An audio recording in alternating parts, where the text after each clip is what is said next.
Yo, what is up, everybody? I try to throw in some, you know, put a little vibe to my live. Well, not my live, but my podcast. It is on a live platform, but it's not live right now. We ain't gonna do that yet. The Lord ain't called me to do that just yet. And the reason why I say just yet because I feel like He's pointing me towards that direction. But we just we this is the first podcast in a minute, y'all. So of course, a lot of things gonna be changing. Um, in the future, probably get better video quality, probably get better visuals and everything. But for now, I'm just gonna work with what I got. And man, yeah, like I said, it took me a minute to come back because the Lord was working on me, and He still is. But I always had like I can hear Him say, it's about time to get back out there. And at first, I was like, man, I'm not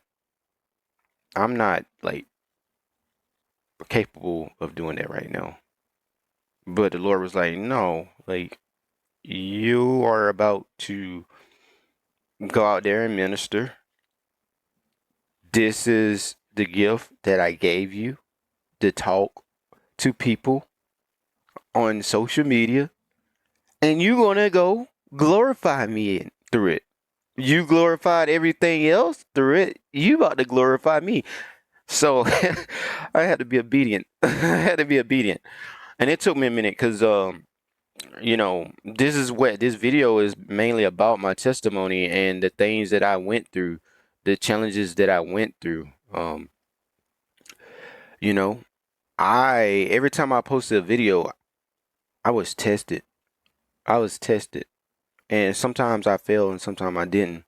So, and mm, I'm mainly just gonna share my testimony, and I'm like, Lord, why am I sharing my testimony again? I already have. It's like, no, your testimony, you're gonna always have a testimony, and it's because through your life you're gonna be tested, and without test, there's no testimony. So your testimony is always gonna be something that dealing with me, that I'm gonna go through life having tests and challenges. That's why at each church service, my pastor, he's like, anybody got a testimony? And at first, like I always thought like a testimony, I used to think that a testimony was like that one grand story and that's it. And after that, like there's no more testimonies. But nah, testimonies. Literally, you're probably gonna have a testimony almost like every day, cause every day we gotta kill our flesh, right?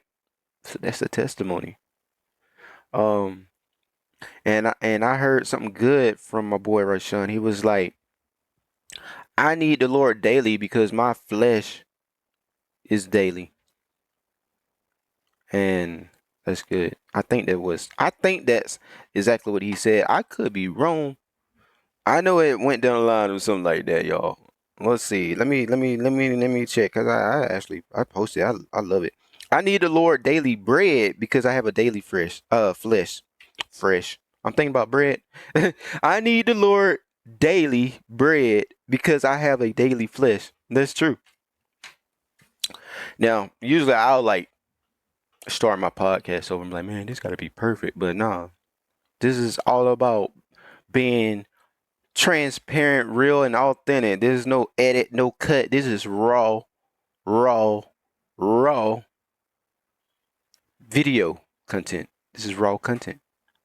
Um.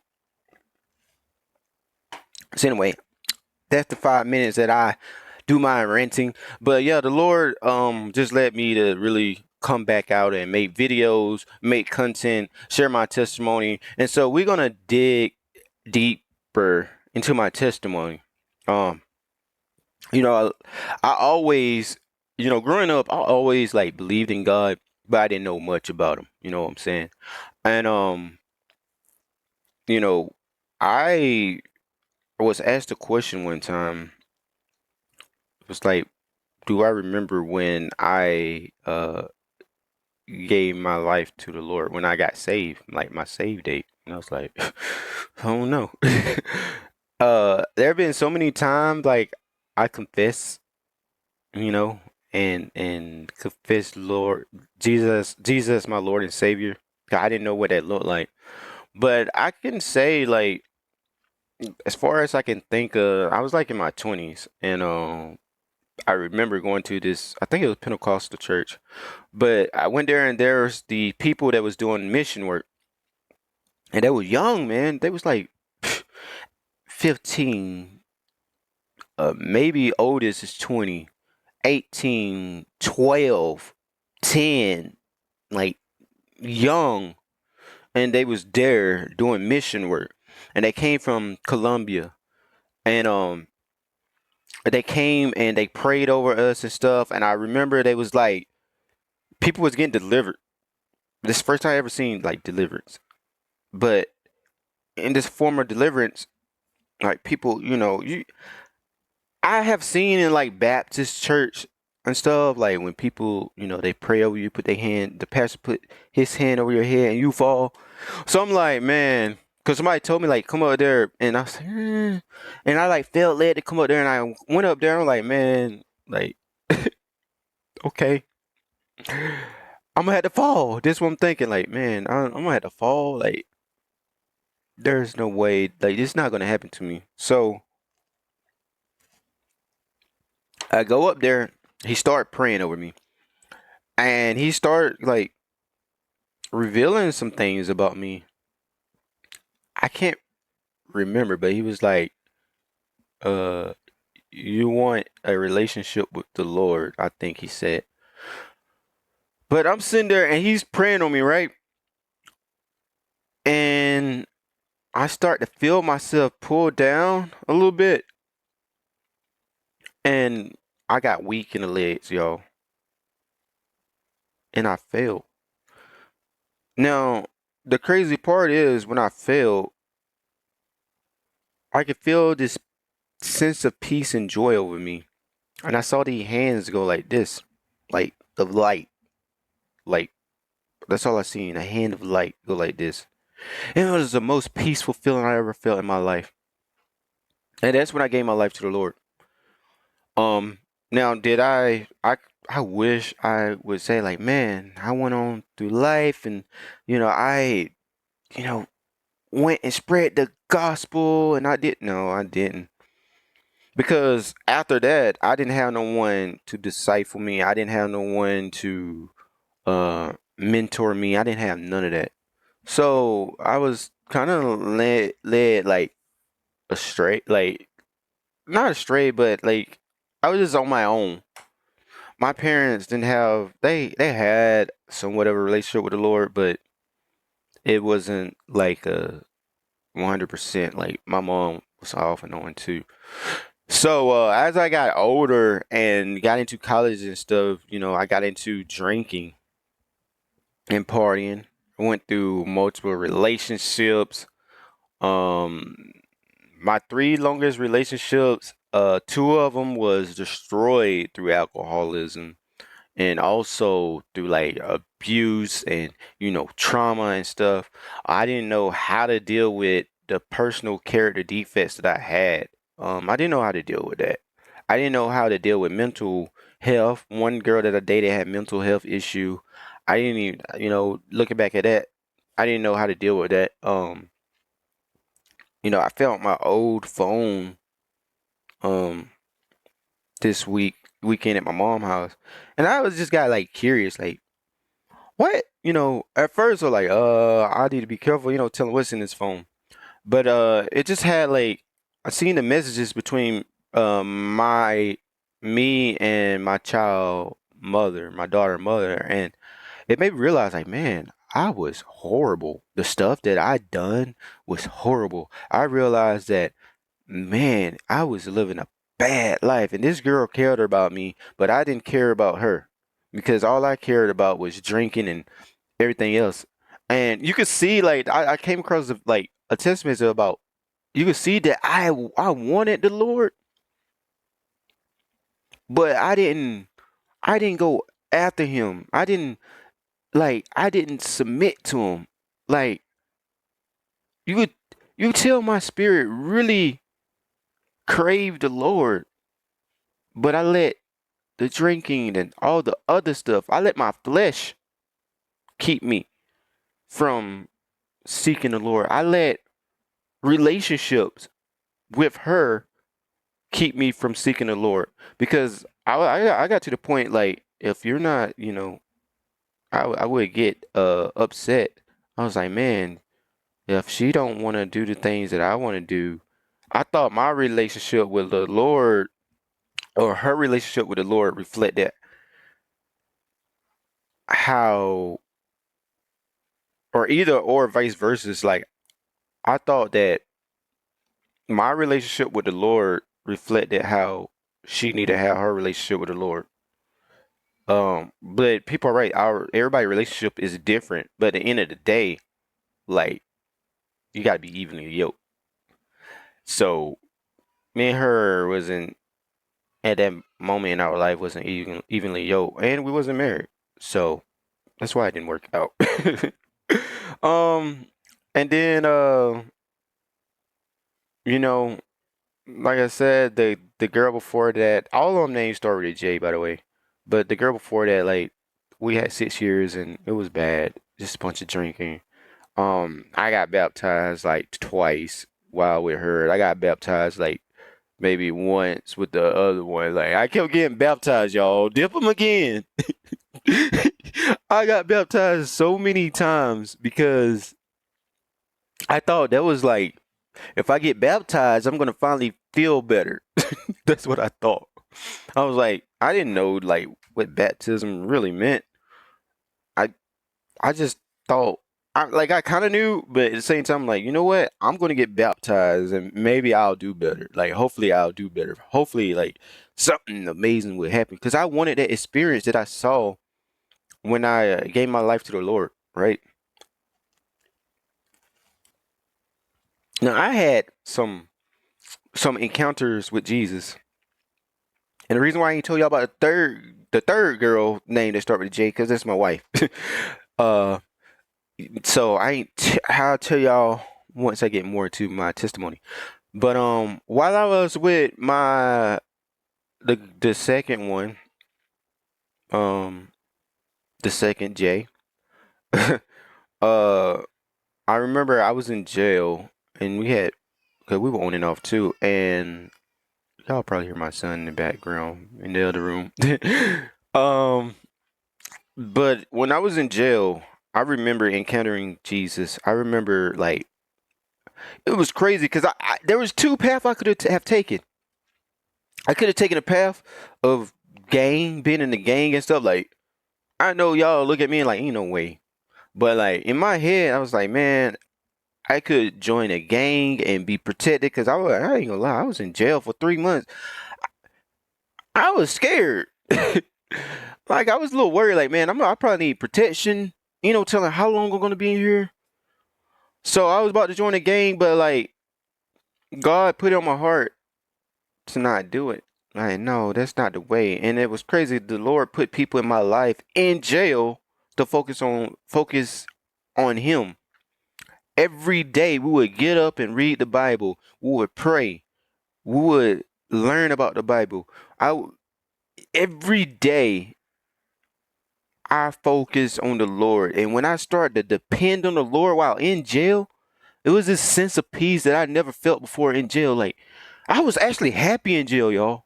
This is the crazy part. I was actually happy in jail. And I remember, like, reading my Bible. I was on my bunk. I slept on the top bunk. And I remember reading my Bible. And in the jail, when it's time to go to sleep, like, it's just dim in there. Of course, it ain't like pitch dark. We in jail, right? So it's like dim in there. But, like, as I'm reading my Bible, I felt this present, this present of peace and joy. You know, they say Jesus is the Prince of Peace. And I felt this overwhelming peace and joy and this light shining down on me. But like as I was looking around, there was no light. It was still like dim, but it was like a spiritual light, like this ray of light beaming. And it was like Jesus was letting me know, God was letting me know that He's there for me. And I was like, I knew it was Him. Like I knew. Like at first I thought I was tripping, but I was like, that's God, man. I was like, that's that light again. So fast forward, I get out of jail and stuff. I'm following the Lord. I want a great relationship with the Lord, right? But there were some things that I still was the sanctification is a process. So there were some things I still was holding on to. I still was depending on someone else. I was depending on my child mother on how my relationship with the Lord was going to be like. And that was wrong. I should not have done that. I felt like if she wasn't ready to commit, then like it was like, man, I ain't. I started to back away because I was like, man, I was like, I wanted, I crave for us both to have that strong relationship with the Lord, but I was depending too much on her and happiness with her instead of depending on the Lord and following the Lord. But the Lord will separate you from people in order to have you fully. And so, of course, I went back into backsliding and back on relapse like 3 years later, and we split up. And so at that moment, like I'm back out there doing my things, and things get really like things were already bad, but things get really bad. Like I get very like I start fornicating bad. I start thinking of taboo things like the filthiest of the filthiest when it come down to perversion of everything in the world. I started practicing new age stuff. I started like I started believing that every religion leads to God. Like that's what I believed in. Like I fully believed in that. The way that I saw it was I believed that every religion was like broken up and there was a piece that was like true. And if you put all the pieces together, it lead to God. Like I had this crazy thought. No, don't get me wrong. Pieces of each religion, there is some truth in it, but it is to deceive people. So there's some truth, but it is perverted. So a lot of religion are perverted with some truth in it. So you got to be mindful of that, because some religions would say, yeah, Jesus, yeah, we believe in Jesus, especially New Age, man. They'll be like, man, yeah, Jesus is real and stuff. Like, man, he's doing what we doing. But no, that's why you got to study. We're gonna get more into that, like on another, uh, episode. But yeah, so once I met my wife, now mind y'all, like these other two J's, I say J's because they all names start with a J. Uh, I was engaged to all of them. I was engaged to all of them. But my third one I got married to finally. And man, like before that, like she met me when we was both like sinning and fornicating and all kind of mess. We was a mess. We were not living a holy life. We were living a hot girl summer life, whatever you call it. Like we was out there trying to live our best life. We was partying it up, drinking, not being steward of our money and stuff. And I was, man, I would try to be sober and I'd stop and I would drink and I would stop. And there was many times there where I should have been arrested while on probation. And like, I wasn't, and I realize now why God was protecting me through all of that. Because the Lord wanted, the Lord had a purpose for me. And the purpose is to minister and to share the gospel through social media and help, people through my testimony and stuff. And I wouldn't be able to do that if I have gotten I guess my son trying to get in the podcast too. uh but yeah, so I wouldn't be able to do that if I was arrested, right? I wouldn't be able to do that if I was, I'm so sorry, y'all. I'm kind of getting distracted though, cause he's like back there crying, and my wife got him, but he's crawling now, y'all.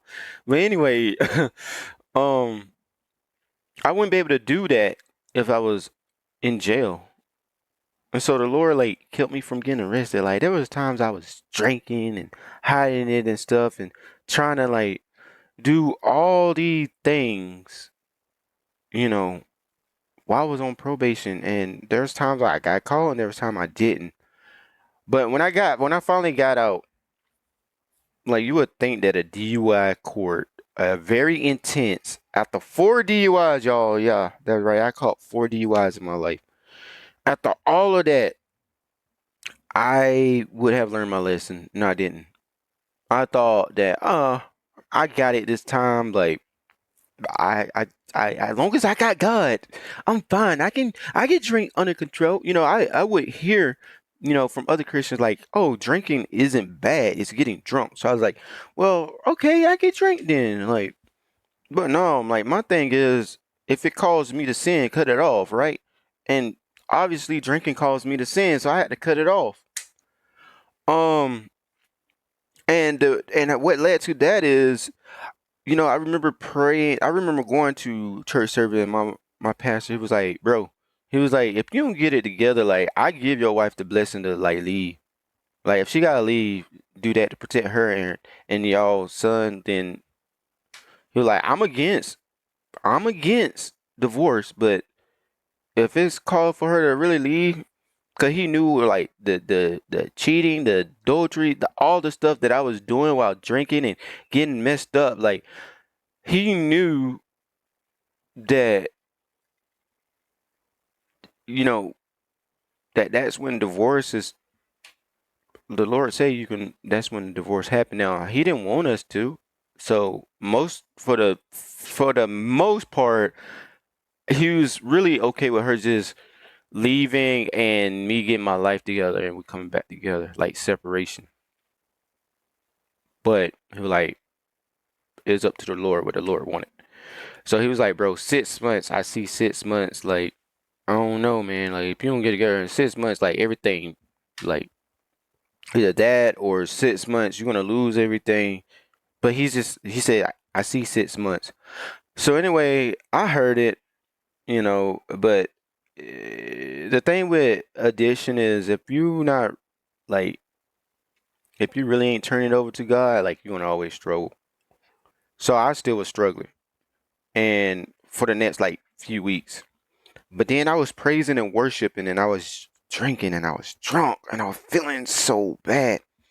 And I started to cry out to Jesus, like, please help me.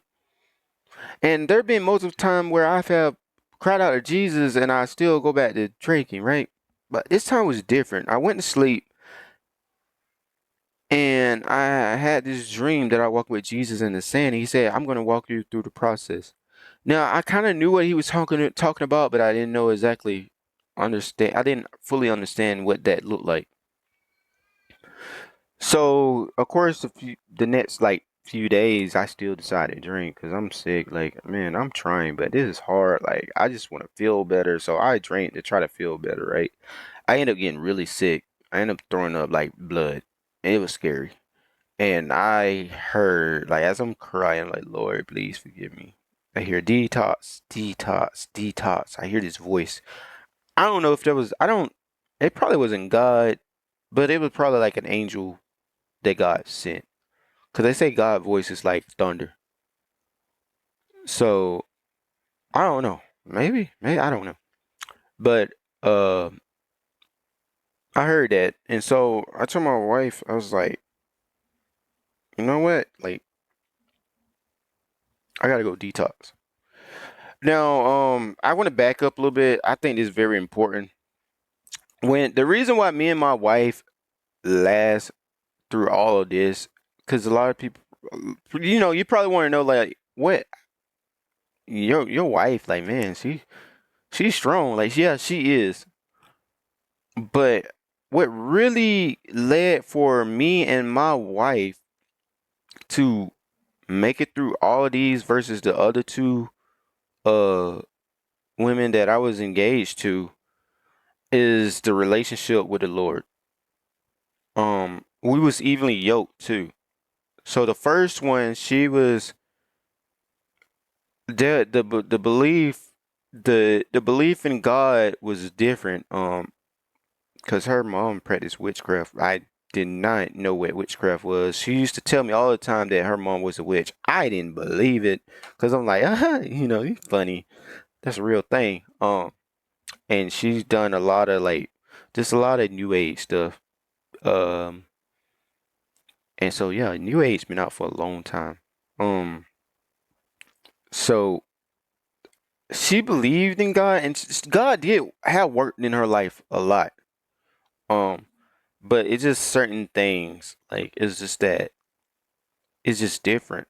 You can tell like the fruit that you bear.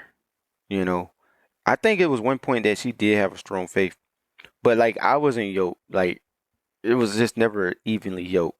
So that's why we didn't get married. And then the one before that, like we wasn't evenly yoked. And that's why we didn't get married because it's just God was like no. Um, and the only another reason why the one before Jenny we didn't last because I feel like I really truly believe like it's because we had a child outside of wedlock we didn't work. That's why a lot of people have stepmoms and stepdads and parents not together because their parents had them outside of wedlock, you know? um outside of marriage. So with me and my wife, I remember we we got pregnant before we were married, and we lost that child through a miscarriage, and it was devastating. It hurt a lot. But then once we got married, we was literally like blessed with Kaj. So that's why his name Kaj mean rejoice. Could we rejoice? We rejoice in the Lord. He blessed us with him. Uh, and the Lord spoke to me is like, I didn't allow you to have a child outside of marriage. I allowed y'all to have a child once y'all got married. But it's crazy because I didn't understand how important marriage was. Like I knew, but like, when I first committed that adultery while like drinking and stuff, I was hurt. Man, I was torn. I was scared, very afraid, very afraid. I was like, man, I'm going to hell. Like, but I couldn't. Rashawn, my pastor, he was giving me the recipe to like beating all this, but I wasn't listening. So when I didn't listen, guess what? I would fall short every time, and adultery became a thing where it wasn't scary no more. Like it was scary, but it was like less like I felt less convicted. And the drinking and all that, I felt less convicted. So in order for God to free me from that, I had to fall on my face. I had to almost lose everything. And um I had to cut off a lot of things, the things that I watched, the things that I listened to, the people that I surround myself with. I had like when God say if it calls you to sin, cut it off, that's a real thing, y'all. I know a lot of people like, man, I I I know a lot of men's like out there. It's like, bro, I'm trying to be committed, but I have a hard time. The reason why you having a hard time being committed in your relationship is because what are you watching? What are you looking at on social media? Are you looking at that girl with the BBL? Are you looking at that girl with the skimpy clothes? Are you watching the hub? Are you out there hanging out with your homies looking at girls out in public? Are you probably thinking like, oh, you know, I my girl said I can look at girl long I don't touch. Look, don't when look, one thing I will say, whatever you do, if your girl, wife, whatever, say, oh, it's okay to look at girl long you don't touch, don't do it. That is a lie from the devil. Don't do it. That will cause you to sin.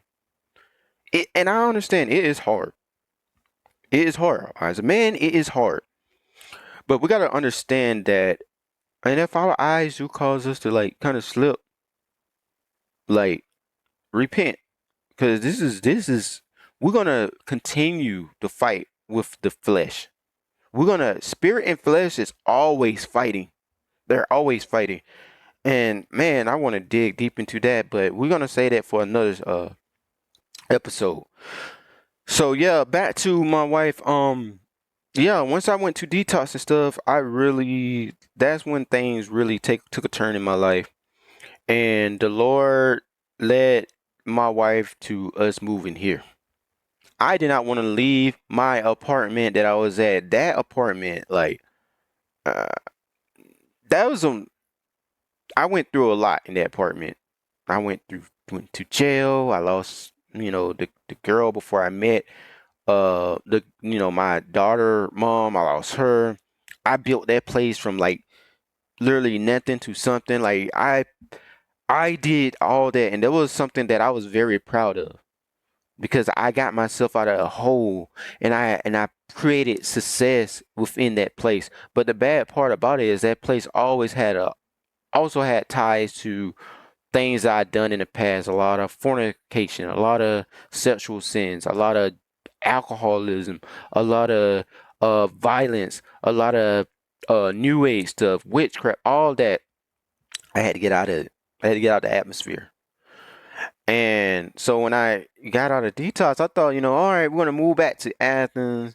We're gonna be like everything gonna be great. And no, no. It was like God was like, you're not moving back there. You're coming back. You're coming back to Athens, all right. You want to get your stuff and you want to move to Loganville with your pastor and his wife. Your wife and your son are moving to Loganville. And see, man, thank you, Holy Spirit. I got mad at my sister in the process all like before I went to detox because my sister told on me about drinking and my daughter ended up moving back with her mom. And I was mad because my daughter was living with me for 3 years already and my daughter was hurt. I was hurt.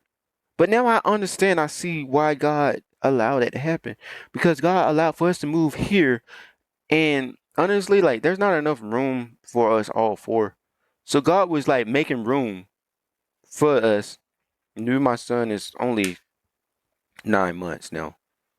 So there was be enough room for us, but it'll just be a lot. So God made room for us and made also for my daughter to have this relationship with her mom. Cause my daughter was like starting to resent her mom cause you know how kids do. Not saying she's a bad mom at all. She's a great mom, but yeah, just a lot of things. And God really started to work in my life. And God had me to be still. And while God was having me be still, I had to learn more about Him. In the way that God would put people into my life. He would put Mike into my life. He would put my sponsor into my life. Man, my sponsor that I have is amazing. My sponsor is a God-fearing man. So everything that I do in recovery deal with God strongly. And I needed that. I needed that. I have mentors in my pastor who is discipling me and my wife, his wife. They have been a full blessing. We have learned how to get through challenges and stuff. And you know, throughout this process, it's just we have seen God work. We have seen, the bills be paid that we don't understand how they were paid. We were blessed for me to be on short-term disability and to focus on my recovery and focus on my relationship with the Lord. My wife, God has set her still. She's been trying to find a job, but He's like, hey, no, I need you to focus in on me. I need y'all to be evenly yoked in this thing because that relationship that y'all been in the past with other people wasn't evenly yoked. This is a marriage, and this is why me and my wife have been successful in this journey through all the things that in on the outside world, like she should have left me. I'm gonna be real. I would have left me. But through God like help us see a lot of things. And I remember like even as someone who's on the outside looking at some of the Christian like videos and testimony, they're like, dang, that lady stuck by like I would be like, man, she crazy. She stuck with him, he cheated. But no, I understand. Now I understand, I see. Cause like when you're married, the Lord hate divorce. So the Lord would do whatever to help save that marriage. Uh, depending on His will, because sometimes the Lord will allow divorce, and He said in the scriptures. But this journey have been amazing, and making this long podcast. This is the longest podcast I ever made in my podcast life, I feel. But it's a blessing to share my testimony, to let y'all know that the Lord is working in me. The Lord have freed me from that addiction. I don't desire drinking anymore. I have been able to deal with things and challenges when it comes down to my wife. I admit when I am wrong. Um, our we don't really get into arguments. It's more so like I'm able to, we're able to get through things like whenever challenges arise. Um, we're able to, uh, you know, to I'm trying to get that word out. Help me, Holy Spirit. We're able to express our emotions and our feelings to someone without uh causing conflict. The Lord have really graced us in that process. The Lord have graced us to step out of our shell, to fight timidity, fear. The Lord is working in our life and my kids' life. The Lord have revealed that He got us through all challenges in life. And the Lord have already used me to minister to my sisters and other people that honestly I didn't personally minister to people that I didn't think I would minister to. Like I would try to be like, yeah, you should talk to my boy Rashan, my pastor, and it's like, Lord, like, nah, yes, but no, you gonna do the work. You you are gonna minister to them, and I'm gonna help you minister to them. I'm like, okay, all right, God, you got it. But anyway, I just want to thank everybody. I appreciate everybody who's subscribed to my page. It has been a blessing and honor. The Lord is truly amazing. He is amazing. And I'm going to let Him lead me through every podcast I put out there. Y'all be on the lookout. It's an amazing journey. I'm excited. I know the Lord is going to lead me through some blessings. He's going to lead me through a lot of things. And I feel like this podcast is going to bless a lot of people out there. So with that being said, y'all have a blessed day. I am out, y'all. Later.